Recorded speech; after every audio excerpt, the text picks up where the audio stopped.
Selama 3 dekade terakhir, tingkat kemiskinan nasional Uganda telah turun lebih dari setengahnya, yaitu dari 56% pada tahun 1992 dan 1993 menjadi 21,4% pada tahun 2019 dan tahun 2020. Sebagian besar disebabkan oleh peningkatan pendapatan pertanian di antara rumah tangga miskin dan pasar regional yang membaik setelah berakhirnya konflik di Uganda Utara. Namun Uganda tetap menjadi salah satu negara termiskin di dunia. 12,3 juta orang atau 30,1% dari populasi hidup di bawah garis kemiskinan. Benarkah demikian? Simak video ini sampai selesai agar kita tidak gagal faham.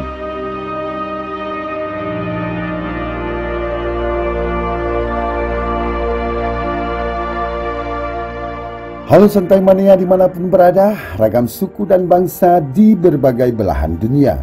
Jumpa lagi bersama saya King Hosis Gelap Dunia. How are you? Apa kabar? Tentunya kabar baik, bahagia, sehat dan penuh semangat.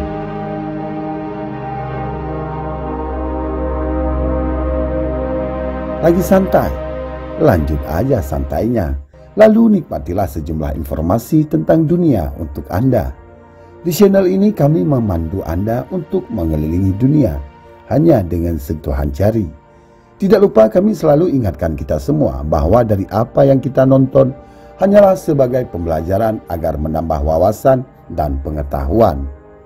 Negara yang kita kunjungi kali ini adalah negara Uganda. Siapkan kopi dan bersantailah. Inilah sisi gelap dunia bersama negara Uganda.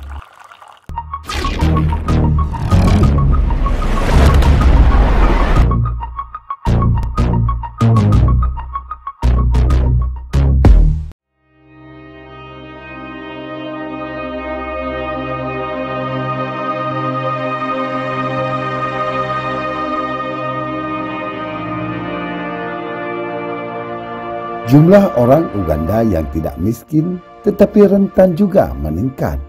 Demikian pula jumlah mereka yang keluar masuk dari kemiskinan. Proporsi penduduk yang tidak miskin tetapi rentan terhadap kemiskinan meningkat 10 poin persentasenya. Dari 33% pada tahun 1992 menjadi 43% pada tahun 2017 yang lalu. Bersumber dari World Bank Group. Antara tahun 2015 dan tahun 2019, 8,4% rumah tangga keluar dari kemiskinan. Sementara 10,2% jatuh ke dalam kemiskinan. Dan pandemi COVID-19 beberapa tahun terakhir ini telah memperburuk masalah, menyebabkan 300.000 lebih banyak orang Uganda jatuh ke dalam kemiskinan.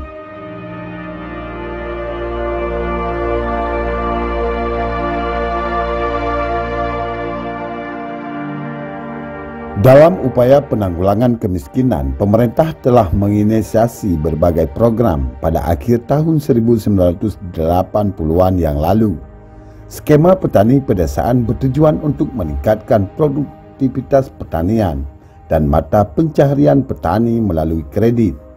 Tetapi sebagian besar petani tidak dapat mengambil manfaat dari inisiatif tersebut yang akhirnya mereka gagal.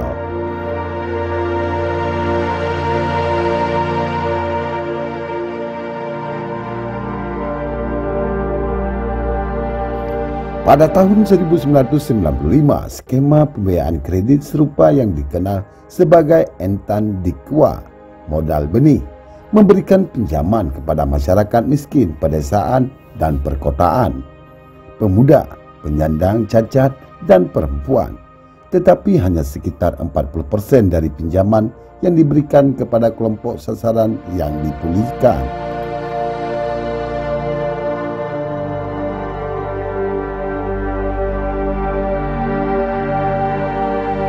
Sejumlah inisiatif pengentasan kemiskinan yang lebih baru termasuk Bona Bagawali, Kemakmuran untuk Semua, National Agriculture Advisory Service atau NAADS, Rencana Modernisasi Pertanian, Operation Wealth Creation, dan MOIGA.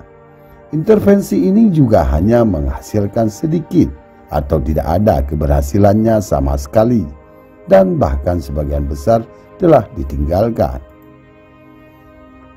Para kritikus menunjuk korupsi sebagai hambatan utama keberhasilan program pengentasan kemiskinan di negara ini.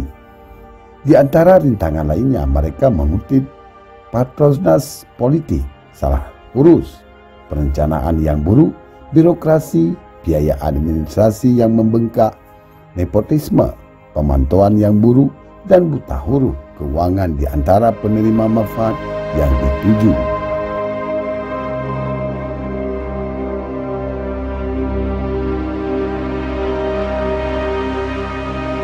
Temuan survei Afrobarometer baru-baru ini menunjukkan bahwa mayoritas penduduk Uganda terus mengalami kekurangan kebutuhan dasar dalam kehidupan sehari-hari mereka. Proporsi yang relatif kecil melaporkan bahwa seseorang dalam rumah tangga mereka pernah mendapat manfaat dari berbagai program pengentasan kemiskinan pemerintah, dan sebagian besar memberi nilai buruk kepada pemerintah atas upaya untuk meningkatkan standar hidup orang miskin dan menciptakan lapangan kerja. Menurut Bank Dunia, produk domestik bruto PDB Uganda turun sebesar 1,1% pada tahun 2020 yang lalu. Selanjutnya, Kementerian Keuangan Uganda melaporkan bahwa selama 6 bulan pertama tahun 2021, tingkat kemiskinan di Uganda mencapai 28%. Meningkat dari tingkat kemiskinan pandemi, yaitu 18%.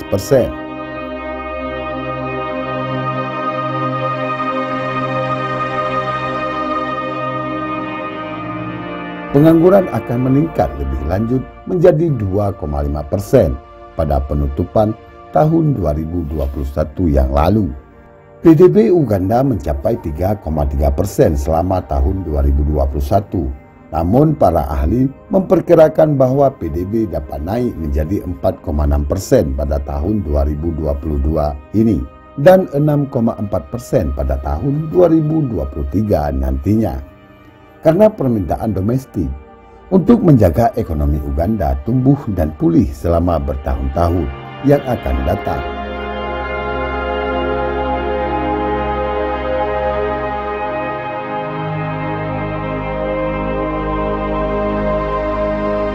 Selama pandemi, ketidakadilan vaksin menjadi jelas dengan dampak yang tidak proporsional pada negara-negara berkembang. Menyadari bahwa Desember tahun 2021, vaksinasi yang meluas tidak hanya akan menghilangkan tekanan dari sistem perawatan kesehatan Uganda, tetapi juga akan memungkinkan sektor pendidikan dan ekonomi untuk dibuka kembali sepenuhnya.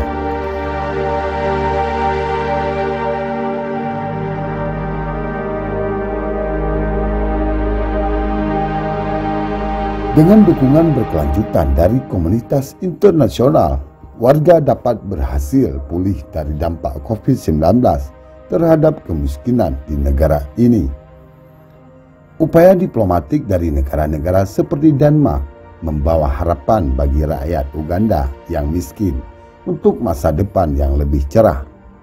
Ini hanyalah sepenggal harapan masa depan dari pemerintah Uganda. Selanjutnya, simpulkan sendiri menurut Anda, dan terima kasih telah menonton video ini sampai selesai. Sampai jumpa di video-video berikutnya. Jangan lupa like, subscribe channel ini agar kita dapat mengenal dunia hanya dengan sentuhan jari. Silakan request negara mana yang akan kami bahas di video-video selanjutnya.